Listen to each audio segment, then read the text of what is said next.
Bueno. No sabéis qué vídeo os espera de Marcos López en el canal analizando el fracaso del Barça en la Champions. Vamos a ello.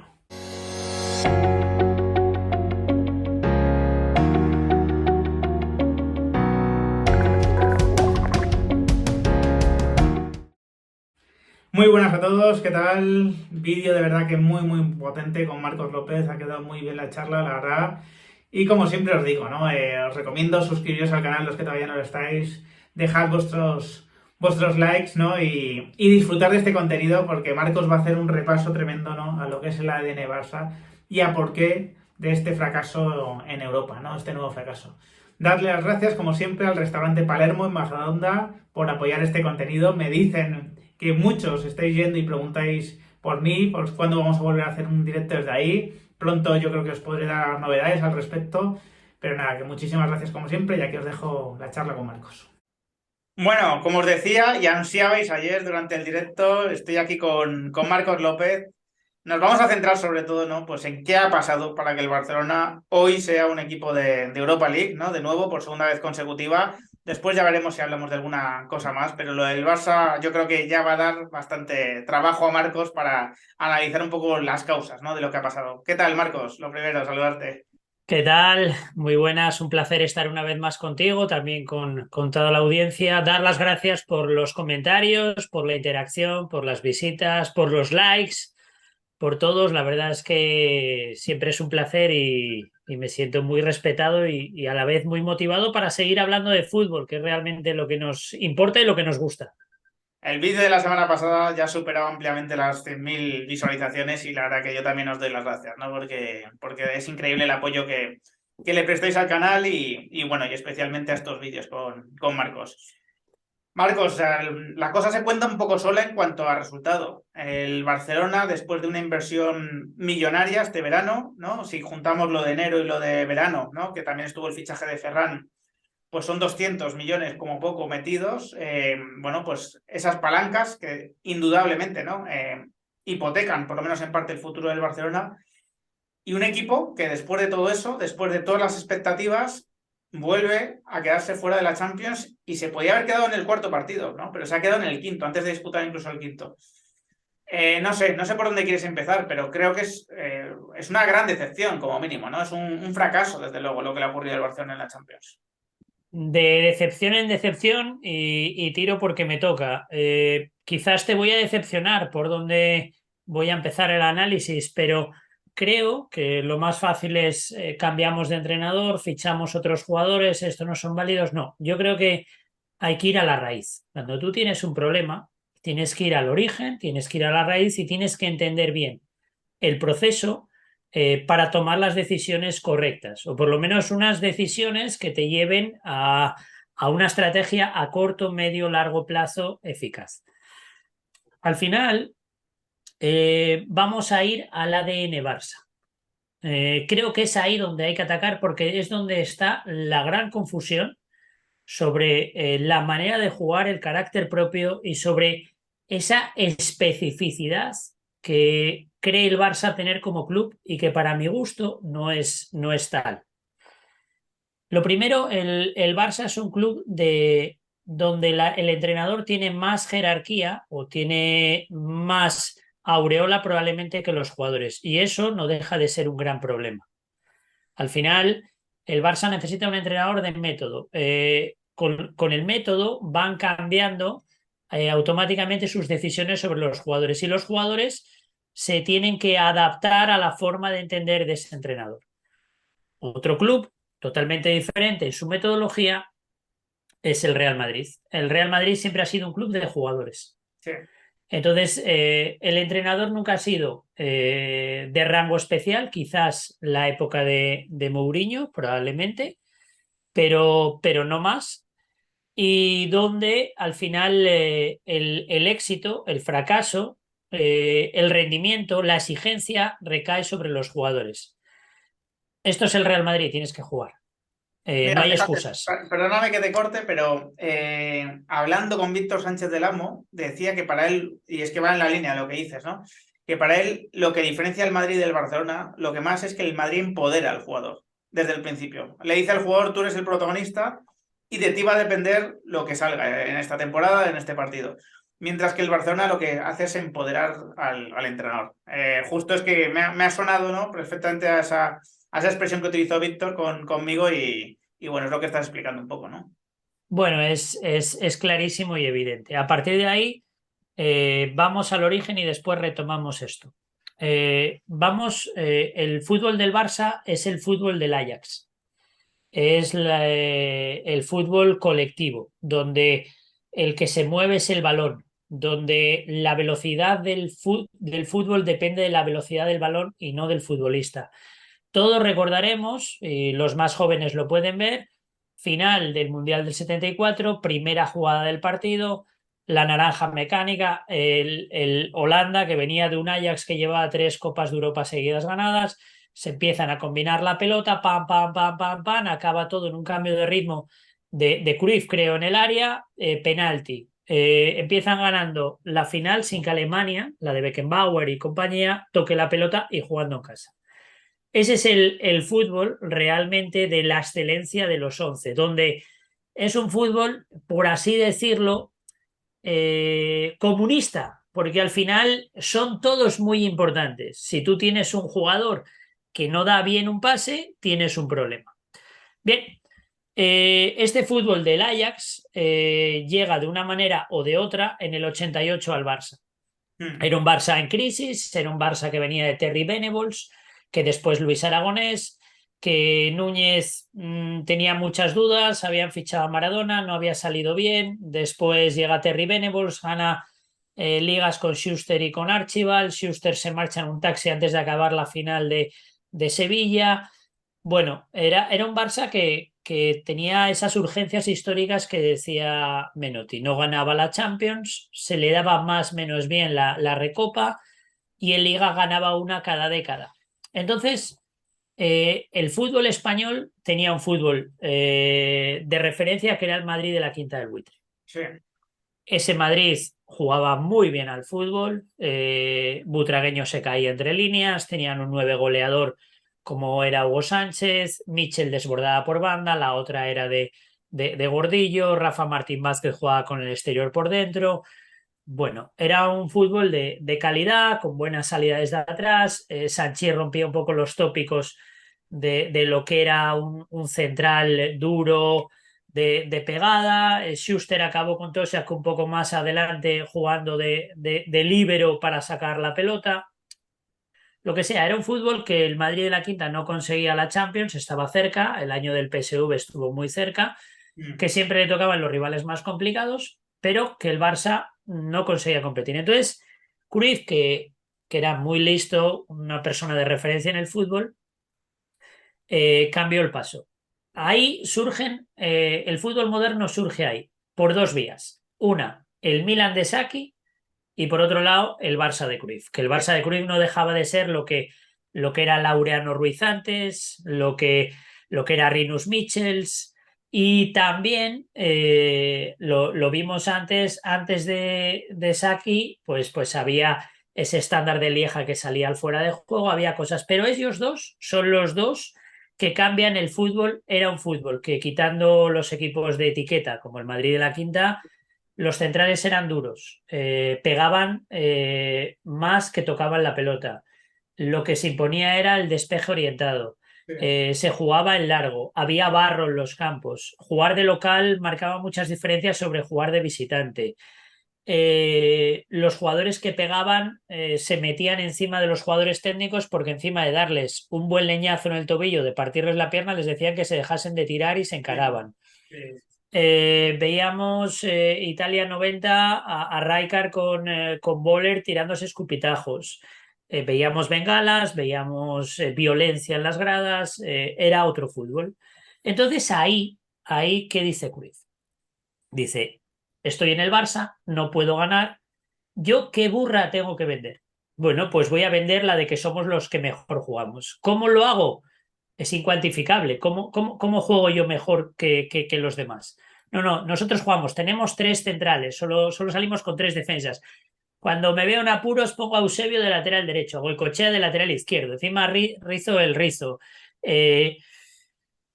voy continuamente con una estrategia de nosotros somos los que mejor jugamos y nuestra manera de ganar es la más complicada. Bueno, eso le quita presión al Barça, porque era un Barça confundido que estaba obsesionado por ganar y de repente le quitas del foco la exigencia de ganar y la gente se empieza a centrar en que disfruta de ver a los suyos jugar.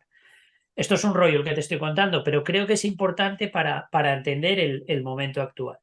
Entonces, ¿qué hace el Barça de aquella?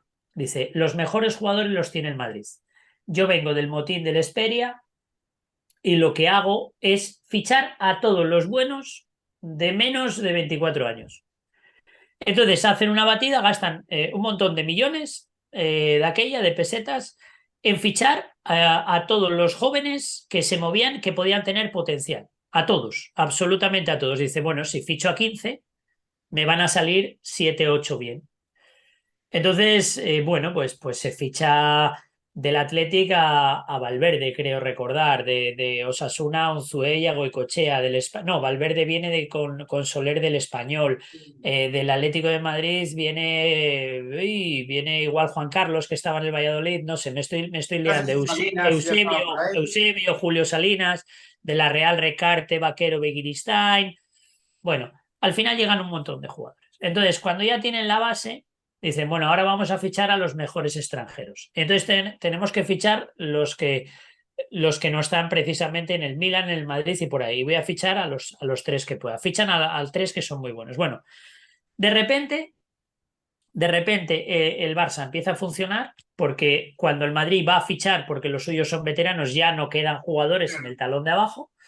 Y a partir de ahí hacen un ciclo bueno. En el momento que tienen un equipo donde tienen a los mejores de España y los tres probablemente mejores extranjeros, Laudrup, Stoichkov y Koeman, pues empiezan a ser competitivos en una Copa de Europa donde solo entraba uno. Vale, muy Claro. bien.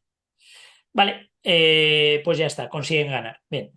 A partir de ahí, vamos al tiempo actual. Entre medias, el Barça consigue decir que por el ADN Ibrahimovic no tiene sitio en el equipo, que Samuel Eto'o tampoco, que ellos juegan sin nueve, que los laterales tienen que ser de una manera que de otra. Y no se dan cuenta de que todos los juicios están fundamentados en los jugadores. Sí, Al final, yo no veo a nadie del Milan hablar del ADN del Milan porque lo fundamentó Arrigo Sacchi, después Capello, porque el Milan sigue jugando con defensa de cuatro probablemente, porque siguen intentando presionar arriba, y cuando todos los clubes del mundo les copian, todos. Pero nadie dice el ADN del Milan. sí, Ahora, en el tiempo actual, te cuesta mucho identificar o distinguir el ADN del Barça sobre el ADN de otros equipos. Igual que todos los equipos hacen movimientos zonales al hombre como hacía aquel Milan, pese a que la regla del fuera de juego cambió, que los entrenamientos, ejercicios defensivos van muy orientados todavía a ese Milan de Saki, que tú ves y vas a ver una sesión de entrenamientos, incluso ves al Betis de Pellegrini y ves que los reducidos hacen el fuera de juego, por sí, ejemplo, sí. ves que las líneas de cuatro cierran espacios interiores, ves que ante balón atrás van hacia adelante, ves que, bueno, todo eso está originado en aquel Milan. Pues nadie habla del ADN. Bueno, pues la triangulación que está originada en esa Holanda del 70 y del 74, en ese Ajax del 70, en Rinus Michels, que en España el pionero es Laureano Ruiz, que llega con Cruyff, que tú ves diferentes escuelas de fútbol holandés y no tiene nada que ver el enfoque de Van Gaal con el de Cruyff, que no tiene nada que ver el enfoque de Koeman con el de Van Gaal y con el de Cruyff, que cada uno tiene su método, pero te das cuenta de que el Barça, en 2009, Guardiola es un entrenador que consigue la fusión entre lo que es Cruyff y Saki. Sí, Y a partir de ahí tiene un equipo que está fundamentado en los mejores jugadores del mundo. claro. Entonces, el primer gran choque que hay es entre el Pep Team y el Messi Team. Eso ¿De es. quién es el equipo? ¿De quién es el mérito de ese éxito? Y los dos acaban mal. Porque además lo has explicado muy bien. Poco hay o sea, quiero decir, el equipo de Guardiola y el equipo de Cruyff se parecen muy poco en cuanto a estilo. Es verdad que Guardiola rescata la parte positiva, ¿no?, de ese Barça de Cruyff, pero también la de Saki, como dices tú, era el equipo que mejor presionaba del mundo, el Barcelona de Guardiola. Presionaba arriba y te ahogaba, ¿no? Pero es que lo que no se puede obviar cuando se habla de ese ADN Barça, que es un término excesivamente usado y bueno, y cuando se habla de cruifismo, que yo creo que el pobre Cruyff desgraciadamente se revuelve en la tumba muchas veces por lo que identifican como cruifismo, que no tiene nada que ver con lo que él haría en la situación actual, es que lo que es indudable es que, claro, es que ese Barça tiene al mejor jugador de la historia, o uno de los mejores jugadores de la historia, no me cabe duda que es Messi, ¿no? Uno de los mejores o el mejor, y tiene a varios jugadores que son tops históricos del mundo. O sea, Xavi, Iniesta, Alves. Estamos hablando de jugadores que, por supuesto, que subliman el juego del Barcelona en esa etapa. ¿Cómo no lo iban a hacer, no? Bueno, cuando tú ves lo que tiene el Barça de entrada, ves que descartas a Ronaldinho y a Deco. Cuidado. Pero tú tienes Samuel Eto'o, Thierry Henry y Leo Messi de delantera. Eso de entrada. Después te sustituyen a Eto'o por Ibrahimovic. Después te sustituyen a Ibrahimovic por David Villa. Tienes a Pedro entre medias que sigue marcando goles con la Lazio en 2022. Después tienes Xavi, Iniesta, Busquets, Turella ya. Tienes un número uno en su posición que te da mucha ventaja, como al Madrid en su momento le dio Roberto Carlos o Marcelo con Dani Alves en el lateral derecho, porque son jugadores que es un 2 por uno, por lo tanto te genera superioridad numérica y todo el mundo está distraído que si les pillan la espalda, bueno, que les pillen un poco la espalda, pero dame uno de esos en mi equipo, Hombre, vamos. porque a partir de ahí, teniendo a Dani Alves o teniendo a Marcelo o teniendo a Roberto Carlos o teniendo a Cafú, todas las flechas salen, porque encuentras superioridades en todos los lados. Entonces, es un Barça de jugadores que es una auténtica selección mundial con un entrenador que, como en el 88, tanto Saki como Cruyff rompe con la norma. Bien, eh, llega la discusión de jugadores o entrenador. Acaba siendo jugadores. ¿Por qué? Porque el Barça se acaba entregando a Messi. Entonces no es que el Barça juegue con falso 9, no, es que Messi quiere jugar de falso 9. Claro, No es que este compañero, por ejemplo, Dembélé, ahora se ve a leguas, es un jugador de jugadas y que juega por libre. Claro, porque no Messi no quería jugar con él, porque, porque no jugaba a lo que quería Messi y a claro. lo que era bueno para ganar, porque iba por libre. Entonces, llegado al tiempo actual, tú ves, vas a fichar. Dices tú, ¿qué haría Cruyff? Fichar a todos los jóvenes talentos de menos de 22, 23 años y hacer una selección mundial para que el Barça pueda ganar la Champions en 2024 y en 2025. ¿Qué hace el Barça? Encontrarse con Pedri, que eso es un robo del draft, por así decirlo, y que Sí, se lo encuentra en el mercado, y a partir de ahí fichar jugadores para hoy. Dices tú, algo ya no me casa con lo que es, no el ADN, sino con lo que es Cruyff. sí. Ya no me casa. ¿Por qué? Porque ya vas con urgencias históricas. Por ejemplo, Lewandowski para ganar la Champions, ahora mismo con el Barça se tiene que esperar a 2024. Estamos en 2022. Es así. Sí. Entonces, sabiendo eso, ¿cuántos años va a tener Lewandowski en 2024? Pues va a cumplir 36 ese año. Claro, al final dices, la gente que está como aficionados, dices, bueno, pues puede decir, hay que fichar a Lewandowski, hay que fichar a Lewandowski. Pero los que toman decisiones tienen que a veces asumir que lo popular no es lo conveniente y al final asumes riesgos y asumes pues a veces un desgaste como directivo, como director deportivo, como presidente, como lo que sea.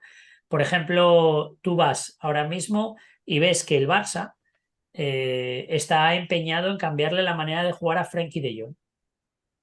Eh, lo más lógico es que es el mediocampista que a una mejor experiencia, con probablemente rendimiento. Bueno, pues a ver qué tiene Frankie de Jong y nos podemos adaptar a él un poco el estilo para intentar sacar lo fundamental. Sin embargo, todo el mundo dice, Frankie de Jong tiene que ser como Busquets. Es un problema serio porque los jugadores no se acaban de empoderar. No, Frenkie de Jong, a ver qué das al equipo. Bueno, oye, que te falta un poco de defensa, vamos a buscar cómo equilibrar esto, vamos a ver cómo podemos hacer.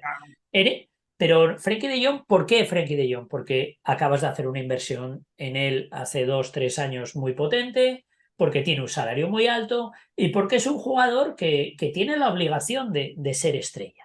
Claro, claro. Entonces, sin embargo, le quitas del foco y le das todo el protagonismo a Gavi y a Pedri.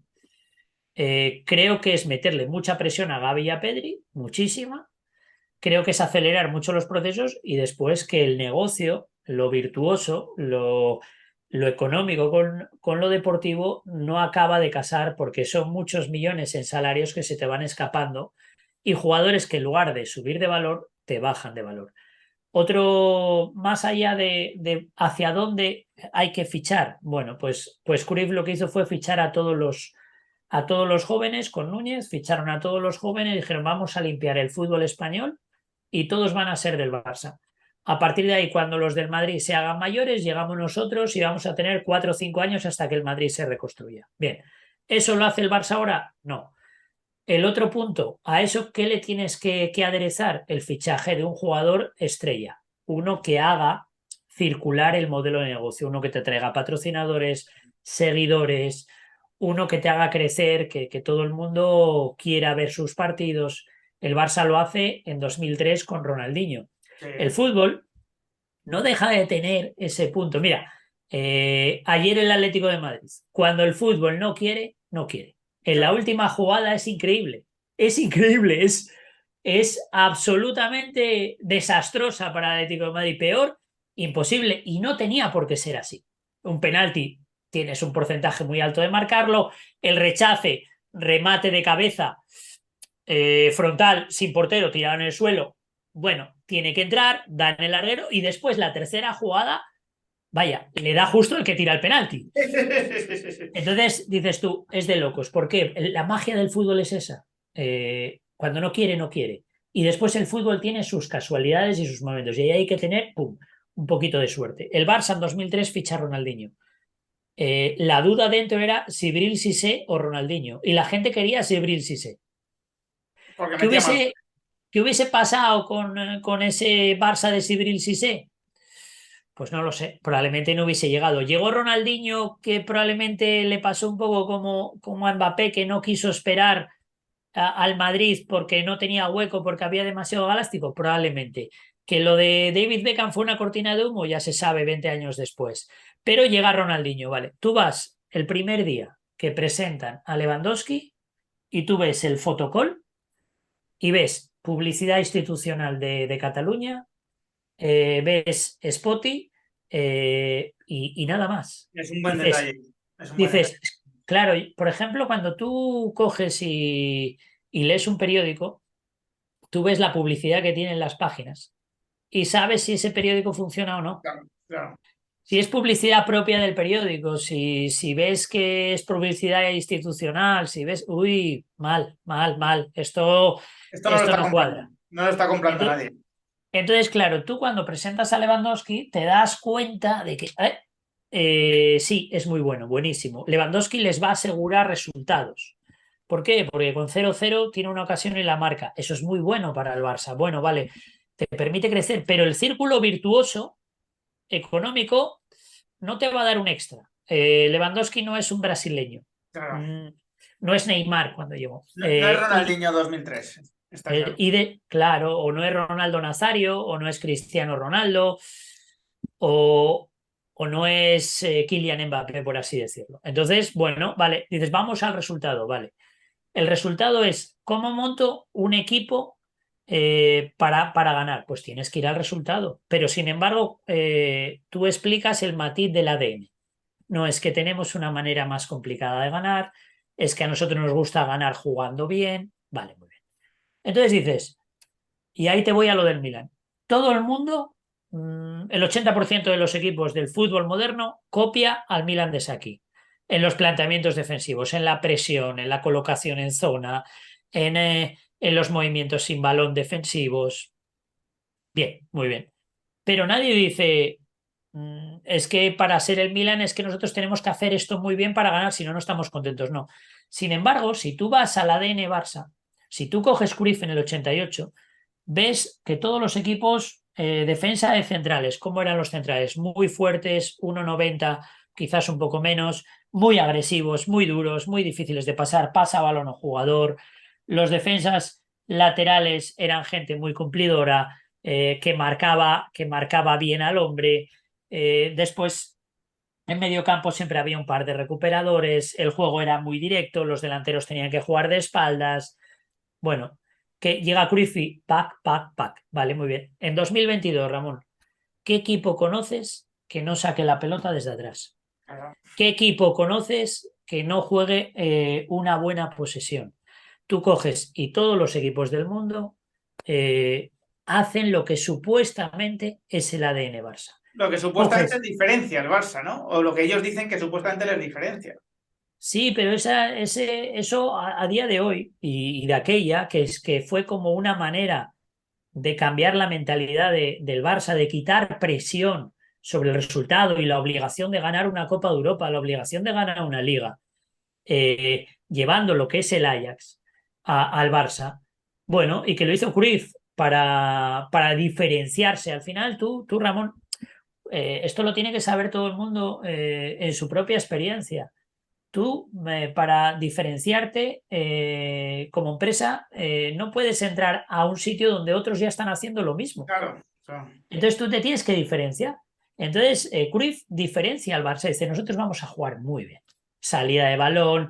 Los centrales, si todo el mundo los quieren que peguen, yo quiero que saquen la pelota. Y voy a aguantar 5 o 6 años que la gente me va a decir, jo, Koeman, vaya lento que es. Koeman, no sé qué. Y sin embargo, pum, la pelota va como un tiro. Un misil aquí de Koeman a Vaquero, de Vaquero a Stoichkov, gol en 3 toques. Vale, muy bien. Eso está claro. Pero a día de hoy, el fútbol moderno es mucho más que el ADN Barça. claro. Y el ADN Barça, cuando tú analizas el clásico, cómo llega al clásico, que ves a Rafinha y a Dembélé que juegan por libre, que ves que son centros y remates, que ves que por dentro los tres, Gavi, Pedri y Busquets, no les da para sostener, cuando ves que en cuanto la competición se eleva, no hay esa resistencia, no hay esa competitividad que se espera, dices, aquí el principal problema que tiene el Barça es que el propio Barça no genera buenos criterios de evaluación. Claro. Y están sostenidos en una historia que es el ADN Barça, nosotros jugamos diferente. No, no. Pero sí es que ayer el partido del Bayern me llama la atención porque tú ves que los del Bayern tienen otra velocidad de balón, otra velocidad física y que principalmente donde son muy fuertes en la recuperación de balón. Te ahogan. Eso, el Barça no tiene recuperación de balón ante rivales potentes o iguales, le cuesta mucho. Después, la velocidad de balón depende quién esté, pero hay jugadores que tienen pérdidas. Por ejemplo, estoy hablando de memoria, pero Dembélé, Rafinha, promedian en partidos Champions 60% de balones de pases mal y balones perdidos. Eso es una barbaridad. Claro. Claro, porque el método se te va, o sea, tú Claro. tienes uno que según se la das acaba la jugada y la jugada es o marcamos gol, o sacamos córner, o la para el portero, o la perdemos y para atrás. La incertidumbre aumenta, nadie sabe lo que va a pasar, por lo tanto los jugadores que están por detrás no prevén lo que va a pasar y la culpa es de Busquets y de Piqué. Claro. Es No, no, que, no, no. Es que en el fútbol moderno, el fútbol de todos, o sea, el Madrid lleva más de un lustro dominando con Kroos y con Modric. Si hablamos de lo que es el juego de pase, el Madrid es el equipo de la liga que más juega en su propio campo el balón. claro. Eso es Cruyff, 100%. Sí, sí. Eso, desde luego, uno lo identificaría con ese juego cruifista, ¿no? Y es que todo este repaso de la historia que has hecho, para mí es muy oportuno, ¿no? Porque hemos vivido, pues, la gente puede hablar de la transición después de Messi en el Barcelona y lo difícil que es acertar, ¿no? Pero hemos vivido en el otro vaso comunicante, en el Madrid, cómo la transición de Cristiano se ha hecho de una manera muy diferente, se ha hecho de una manera muy cruifista, de nuevo. Es decir, ¿qué hizo el Madrid? Oye, yo no voy a encontrar otro Cristiano, aunque lo intentó con Hazard, pero no voy a encontrar otro Cristiano. Lo que voy a fichar es a los mejores jugadores jóvenes del mundo o los que tengan el potencial de convertirse en los mejores del mundo, ¿no? Y voy a asumir Y a lo mejor toca esperar a ganar la Champions otra vez, ¿no? Porque desde 2018 a 2022 ha pasado, en mi opinión, menos tiempo del que debería haber pasado entre una Champions y otra, ¿no? Normalmente la historia te dice que los ciclos suelen distanciarse algo más en el tiempo, ¿no? Bueno, pues el Madrid creo que supo jugar a eso, también ha contado con unos veteranos que, bueno, que son auténticas leyendas, ¿no? Y que están sosteniendo al equipo en todos estos años, pero creo que asumió eso de alguna manera. Y tú en verano, y por eso quiero recalcarlo yo, porque para que no quede esto como si fuese ahora ventajista, ¿no? Al calor del fracaso del Barça, tú en verano comentabas en el canal, aparte de que el Barcelona te descuadraba un poco con ese ADN Barça, ¿no? Los jugadores que estaba fichando, que tú hubieses optado por la situación también económica que vivían, el decir, oye, voy a fichar a jugadores jóvenes, voy a fichar a jugadores jóvenes con potencial y voy a intentar fichar a una gran estrella emergente. No casi decadente como Lewandowski o como sería Benzema por un tema de edad, sino una estrella emergente que ilusione, ¿no? Que sea la estrella del Barça realmente, ¿no? El Ronaldinho de 2003, obviamente yo creo que han estado lejos del Haaland de 2022, pero un jugador de ese estilo que ilusionase realmente, que aglutinase. Y ahora, pues la gente podrá decir, oh, es muy fácil decirlo ahora. No, no. En verano se comentó, ¿no? En el canal lo comentamos, que realmente era una estrategia que orgánicamente al Barcelona le podía beneficiar porque económicamente era más viable y que también rebajaba un poco las expectativas y la presión de tener que ganar ya sí o sí. Si tú a la gente le cuentas que vas a montar un proyecto que en 3 o 4 años sí que puede estar ganando todo, yo creo que la gente es capaz de aceptarlo más fácilmente que si has hipotecado el club y has fichado jugadores que son para dar resultados ya. Sin duda, yo creo que lo dijimos, creo que también en su momento alguien dijo que el Bayern echaba mucho de menos a Lewandowski porque habían perdido 2 partidos o 3 de Bundesliga, tirando 20 y pico veces a puerta, o porque el día del Barça salió un mal partido y ganaron 2-0. Al final, los análisis de verdad en fútbol, los juicios de valor, tú tienes que ampliar la base de análisis. Tú no te puedes quedar con un partido. O sea, tú no puedes decir que un jugador es bueno o malo, que lo echan de menos. No, el Bayern toma una decisión, que es, con este estilo de juego, teniendo a Lewandowski como 9, no conseguimos ganar. Nuestro objetivo es la Champions. Y estamos cerca, pero tiene unos años, se quiere ir, yo no le voy a renovar por más dinero del que me pide, y a partir de ahí tengo que buscar otro tipo de juego. Tienen un entrenador que tiene un modelo de juego y dicen, yo quiero un delantero de otro tipo a Lewandowski. Bueno, vale, que va a haber un proceso de transformación, seguro, que va a haber cimas y valles también, pero bueno, me sorprende mucho que a día de hoy, por ejemplo, la gente en septiembre diga, bueno, es que el Bayern echa de menos a Lewandowski, pero si es que el Bayern, el Paris Saint-Germain, se suelen aburrir en sus Sí, competiciones. O sea, ¿cuántas veces en la Bundesliga llega noviembre y el Bayern está segundo o tercero? sí, Pero el año al pasado. final, claro, pero si es que pasa con Lewandowski, pasa con cualquier otro, se duermen un poco, no hay esa tensión y bueno, ¿por qué? Porque tienen poca competencia, pero tú coges la Bundesliga y ves que Borussia Dortmund está por detrás de Bayern, que Leipzig está por detrás de Bayern, y dices, bueno, son los primeros entre el grupo de Claro, candidatos, que ahora está el Unión Berlín, bueno, vale, más pero ya lento. está. Entonces, los análisis se hacen demasiado pronto. Lo del Barça lo explicamos en verano que iba a pasar. Si el nivel es, si tú endeudas al club para 25 años, tú tienes que tener una estrategia de retorno de esa inversión. Eso solo se consigue con jugadores jóvenes.